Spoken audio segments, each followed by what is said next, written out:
Nous allons maintenant chanter l'hymne national, qui sera entonné par l'honorable député d'Abitibi-Témiscamingue. Oh Canada, our home and native land, true patriot love in all of us command. Car ton bras sait porter l'épée, il sait porter la croix. Ton histoire est une épopée des plus brillants exploits. God keep our land glorious and free. Oh Canada, we stand on guard for thee. Oh Canada, we stand on guard for thee.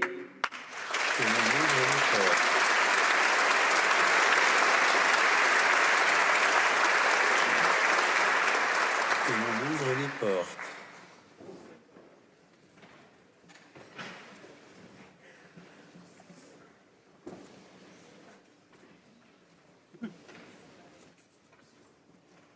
Déclaration des... Statements by members. The Honourable Member for Bécancour, Nicolet Sorel.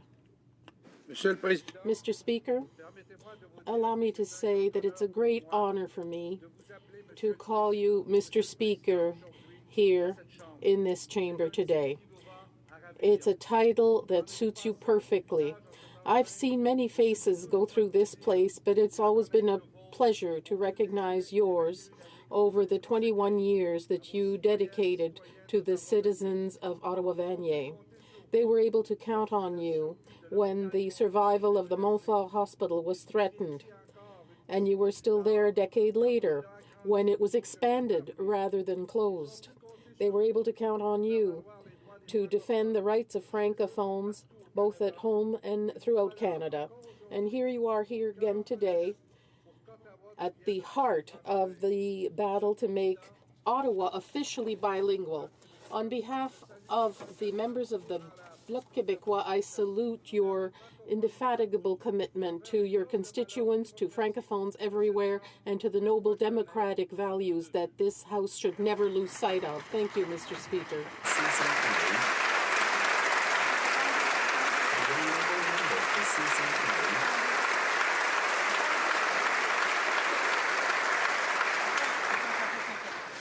The Honourable Member for Sault Ste. Marie. Mr. Speaker, the Canadian industry is paramount to our Canadian steel industry is paramount to our ability to grow the economy. It directly employs over 20,000 Canadians, and a further 100,000 Canadians have jobs indirectly because of steel. The steel industry supplies essential materials to a variety of important sectors, including the automotive, manufacturing, mining, construction, and energy sectors, and it encourages innovation. That said, Mr. Speaker, Canada's steel industry faces a number of challenges. In my riding, SR Steel, Algoma, and Tenaris Algoma Tubes are in crisis. They have seen substantial layoffs over the past few years, and if the situation does not improve, this could continue. Mr. Speaker, that is why I'm working with this government, the Minister of Finance, the Minister of Innovation, Science and Economic Development, and many others to elevate the conversation on steel. This government will not leave the Canadian steel industry behind. Mr. Speaker, it's an extreme honor to raise this important issue before you on this day. Thank you.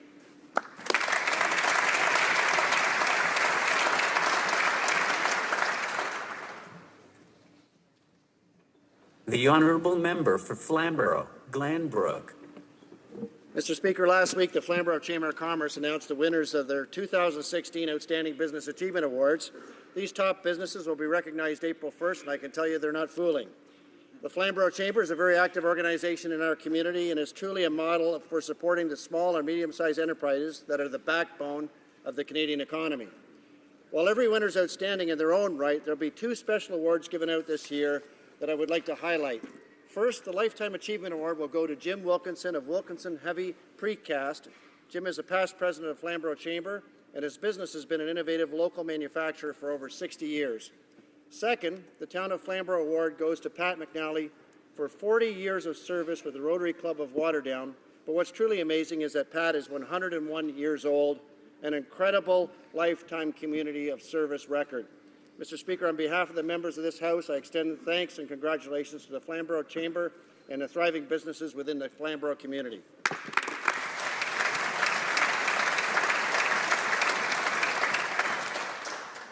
L'honorable député. The honourable member for Thérèse de Blainville. Mr. Speaker, I want to mark a moment in the history of the City of Lorraine, that is the election last Sunday of a woman mayor for the first time. I congratulate Ms. Lindion. I also note that 2 men and 2 women are currently the mayors of the 4 cities in my riding, which is another first in Thérèse de Blainville.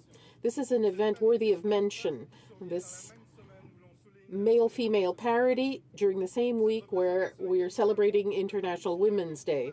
This egalitarian representation shows that even though there's still work to be done, there is progress happening naturally without this being surprising to anyone. I'm proud to relate this to the House because in 2016, that is a reality that we want to see happen throughout the country and worldwide. Let us be leaders as you are, Mr. Speaker. L'honorable député d'Algoma. The honourable member for Algoma, Manitoulin, Kapuskasing. I rise to pay tribute to a remarkable young woman from Hilton Township on St. Joe's Island, Mackenzie Hume, who was shortlisted for Samara's Everyday Political Citizen Contest.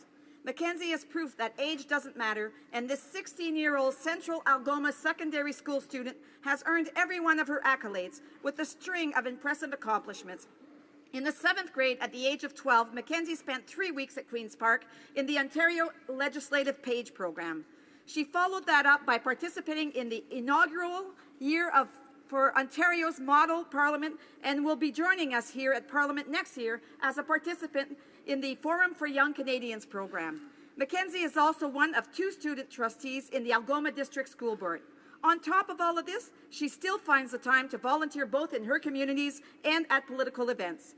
As her nominator and friend Matthew Manser says, this young lady of just 16 years old is magnificent, an assessment that I concur with wholeheartedly. Congratulations to Mackenzie et félicitations à vous, Monsieur le Président. And congratulations to you, Mr. Speaker.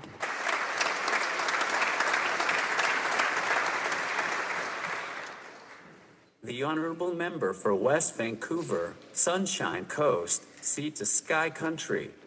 Mr. Speaker, last Saturday night in beautiful Whistler, British Columbia, 750 people gathered in awe of the opening of the O'Dane Art Museum, an architecturally stunning building by renowned Canadian architects John and Patricia Patkow.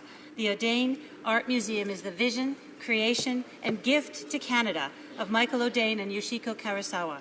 Their collection of Pacific Northwest First Nations art is unparalleled and offers an exceptional insight into the creative and culturally sophisticated minds of the Coast Salish, Gitxsan, Haida, Haisla, Heiltsuk, Kwakwaka'wakw, Nishka, Nch'Almeth, Tlingit, and Chim-Cham artists of the past, as well as the genius of today's contemporary artists, both Aboriginal and non-Aboriginal.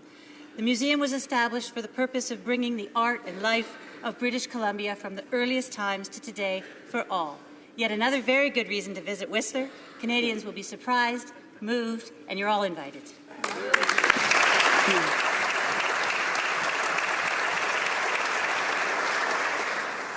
The honourable member for Chilliwack, Hope. Mr. Speaker, I rise in the House today to celebrate the life of a remarkable British Columbian, Raleigh Fox. For 36 years, Raleigh was the behind-the-scenes believer in the mission his son Terry Fox set out on with his Marathon of Hope to raise money for cancer research. In recent years, he took a more public role with the Terry Fox Foundation, visiting local runs across the country and personally signing over 14,000 thank you letters every year. Millions of people around the world will mourn the loss of a man whose never-ceasing optimism inspired his son to set out on a journey that would bring hope to those facing the darkest chapter of their lives. Raleigh will be remembered by those who knew him best for enriching their lives with laughter and for his courage and grace as he faced his life's last challenge. Terry, Betty, and now Raleigh Fox fought the good fight, finished the race and kept the faith. Let us vow today to pick up the torch they have carried so well for so long.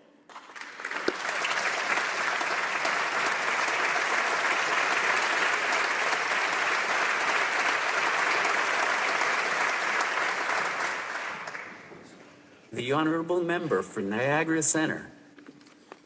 Mr. Speaker, throughout Canada's history, Parliament has strategically invested in a pan-Canadian transportation system that united this country and grew our economy. In the 1870s, a railway from coast to coast. In the 1940s, a network of airports. By the 1960s, the St. Lawrence Seaway was moving global cargo abroad, thereby completing multimodal networks throughout our nation. With the tabling of the Transportation Act review, the stage is set for economically strategic, sustainable federal infrastructure investments. This Parliament is now in a position to establish a national transportation strategy to drive the next generation of transportation infrastructure investments that will strengthen our multimodal networks and grow our nation's economy. To quote David Emerson, a recurring theme in the report is the inseparable relationship between Canada's international trade performance and the quality of the transportation and logistics systems across this nation.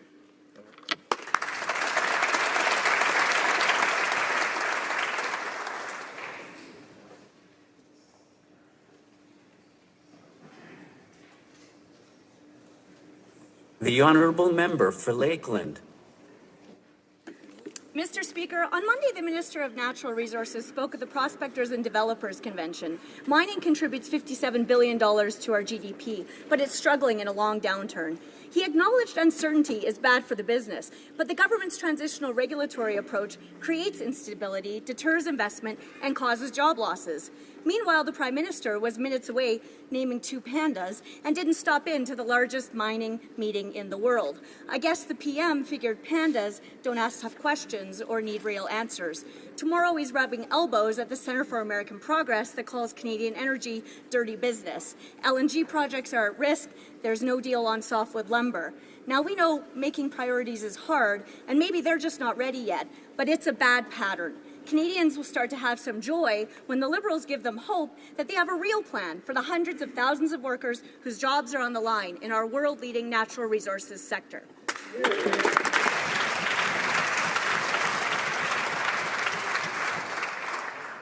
The honourable member for Spadina, Fort York.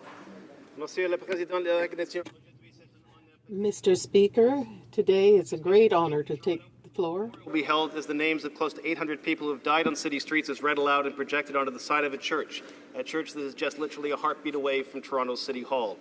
Reviewing the names on the list is a painful and a tragic loss that we all have to recognize. Too many of these names are on other lists that are just as shameful. The list of missing and murdered Indigenous women, the list of residential school survivors, the list of close to 97,000 households in Toronto that are waiting for affordable housing.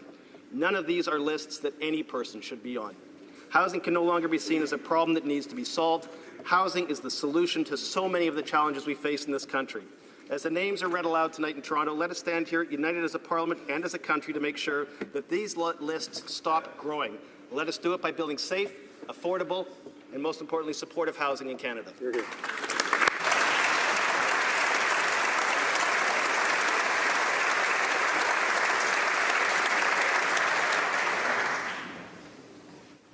The honourable member for Davenport. Mr. Speaker, I rise today to honor the Portuguese community in my downtown riding of Davenport. They are the largest ethnic group, representing approximately 30% of my riding. Alive and well in Davenport. Last month, I had the honour of attending anniversary celebrations of 2 community organizations that exist to celebrate the distinct traditions in the Portuguese provinces of Beras and Alentejo. On February 13, Casa das Beras hosted their 16th anniversary of their club, and on February 20th, Casa de Alentejo celebrated their 30th anniversary. My congratulations and deep gratitude goes out to the leadership of these clubs, particularly Presidents Bernardino Nascimento and Carlos Souza. These 2 ethnic clubs, along with Casa de Madeira, Casa dos Azores, Peniche, and Arsenal de Minho, have done tremendous work in Davenport, celebrating and promoting the cultural and social activities of the Portuguese community. Leur histoire fascinante et leur... Their efforts ensure that Portuguese traditions are passed down to the next generations.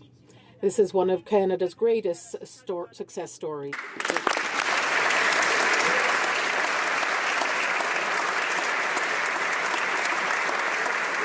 The honourable member for Kitchener South, Hespeler. Mr. Speaker, I rise to address the House for the first time.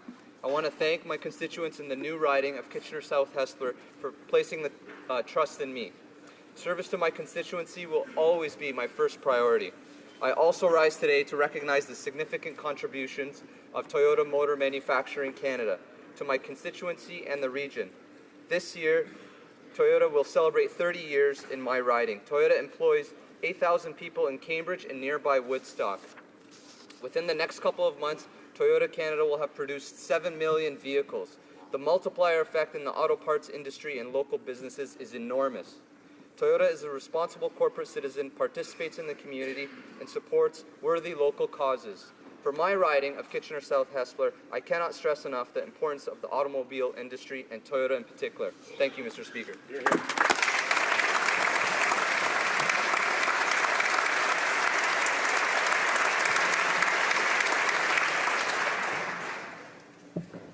The honourable member for Haldimand, Norfolk. Mr. Speaker, if the Liberals want to make a fundamental change to our voting system, the process must not be dominated by one political party's interest. A committee comprised of a select number of MPs is not and never will be a substitute for all Canadians having their voices heard. The Liberals have no legitimate case to claim that their House of Commons majority, delivered through a system that they claim is no longer valid, gives them a mandate to change our voting system. As the Member of Parliament for Haldimand Norfolk, I will continue to stand up against this unilateral stance taken by the Liberal Party to deny Canadians a referendum on how they elect their MPs. Mr. Speaker, the fact is that when you change the basic rules of democracy, everyone has to have a say. Otherwise, it's no longer a democracy. Here, here. Right on.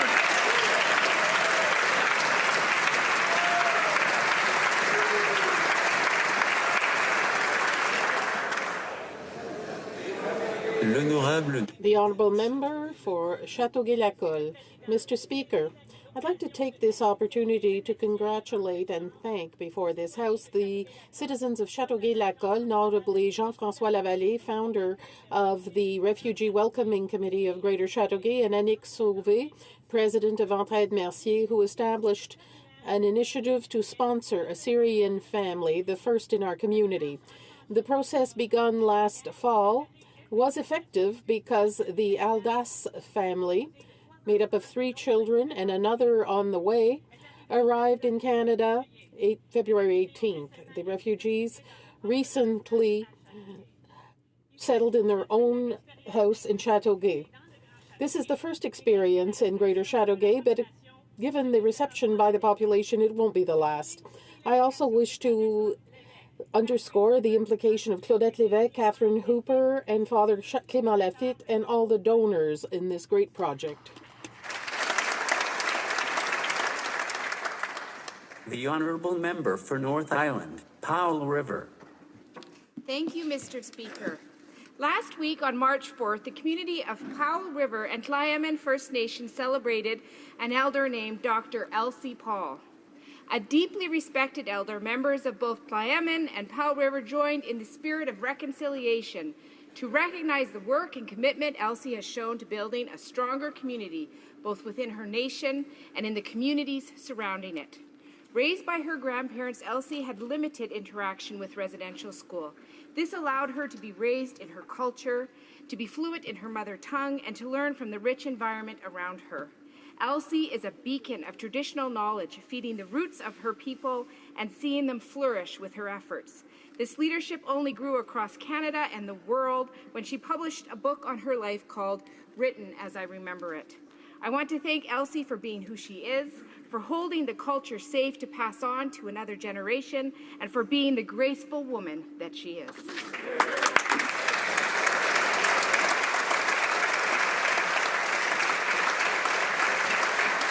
The honourable member for Durham. Thank you, Mr. Speaker, and it's good to see you in the chair, my friend. As you know,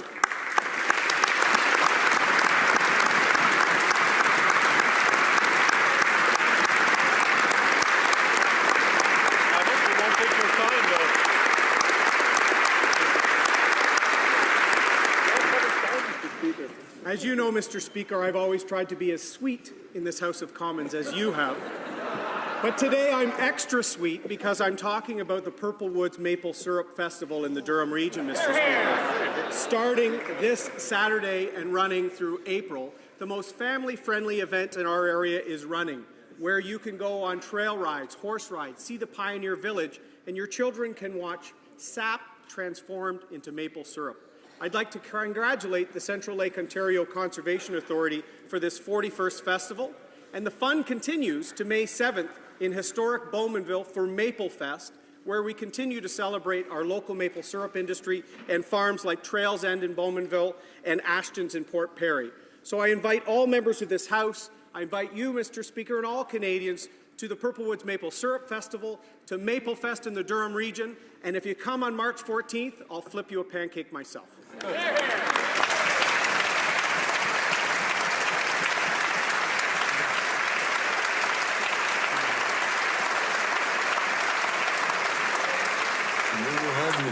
The Honourable Member for Hull-Aylmer. Thank you, Mr. Speaker. In cooperation with my colleague, the member for Haliburton Kawartha Lakes Brock, I rise to challenge all our colleagues in the House of Commons. As we all know, we have a very heavy work schedule here. Being a politician and being in good shape is not always easy. That's why we associated with the Tamarack Ottawa race weekend. So we're asking all members to participate in one of the 6 races that will take place on May 28th and 29th. By participating, you will draw attention to the important issues of health and physical activity. I wish to underscore that this race will be a fundraiser for the Lou Gehrig Association of Canada. I encourage as many MPs as possible to take part. Join us twice a week in order to train. Together, we can make a difference and at the same time support our colleague and friend, the member for Ottawa-Vanier.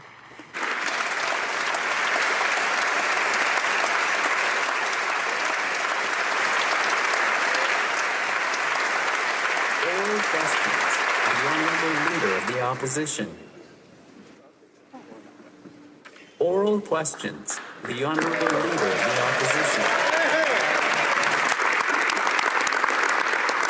Mr. Speaker, let me start off by saying that you look great up there.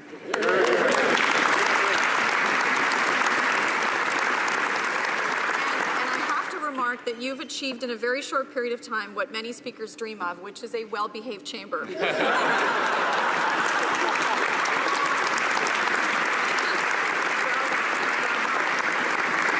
Speaker, in 2014, I took the ice bucket challenge like many of my colleagues in this House, and I still remember having that big ice bucket dumped on my head when I was health minister, and combined with government funding, that amazing challenge raised $20 million for research funding and $6 million for support programs, but we can do more. So I'm asking the Prime Minister today to join me in asking Canadians from coast to coast to coast to support organizations that are fighting ALS and to find a cure for ALS.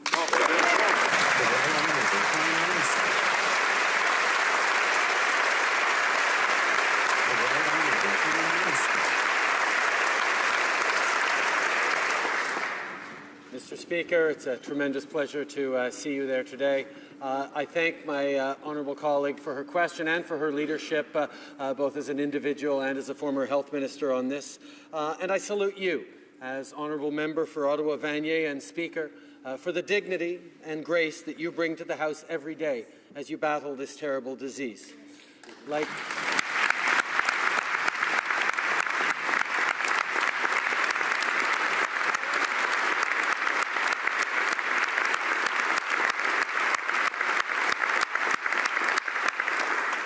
many of us in this House, I was pleased to take part in a number of ice bucket challenges, both as dumpee and dumper, and I was pleased to do my part to help raise money and research and awareness for ALS.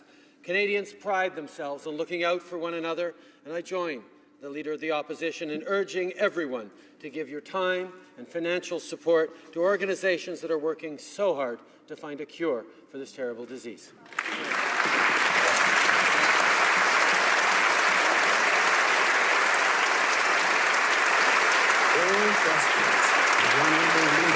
opposition.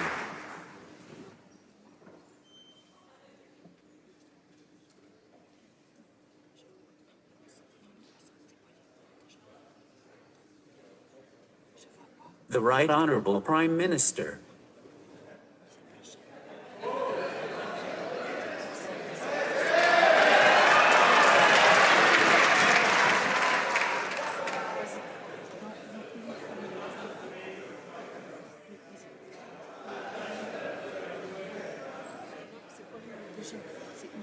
Oral questions. The Honourable Leader of the Opposition. L'honorable député d'Outremont. The Honourable Member for Outremont.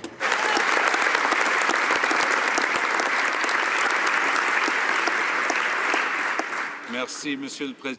Thank you, Mr. Speaker, and allow me to tell you on behalf of all of my colleagues how pleased we are to see you in the chair occupying those duties today.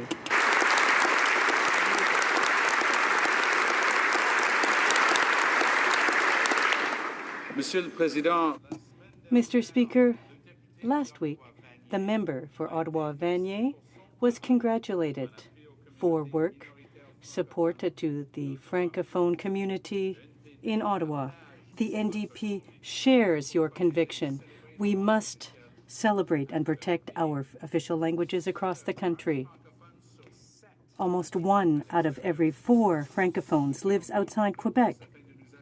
We need to do more to ensure that all Canadians have access to service in the language of their choice, regardless of where they live. What does the Prime Minister intend to do to continue to follow up on the exceptional contribution made by the Honourable Member for Ottawa-Vanier in order to improve services and support minority language communities in Canada?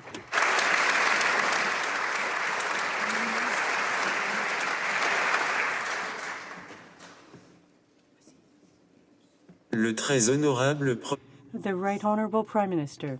Monsieur le Président. Mr. Speaker, I want to thank my colleague for his question and point out that no one in this House has done more to support the Francophones in Ottawa and across Canada as you, as the Honourable Member for Ottawa-Vanier.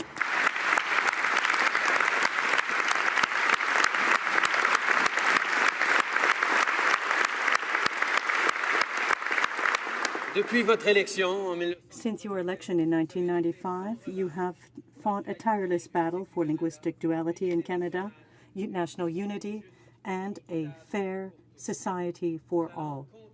We are going to continue to support your incredible work, namely with a new official languages plan that will support both Anglophone and Francophone linguistic minorities across the country.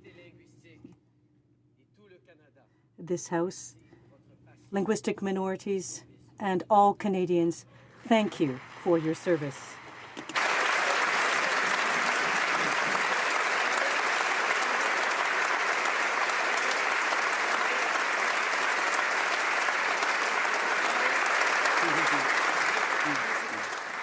J'aimerais maintenant vous remercier tous.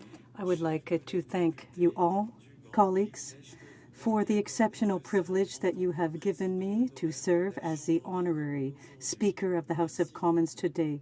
Thank you. I would like to thank you all, dear colleagues of this House, for the great privilege you have bestowed upon me to serve as honorary Speaker of the House of Commons today. Thank you very much. I would like to thank you all, dear colleagues of this House, for the great privilege you have bestowed upon me to serve as honorary Speaker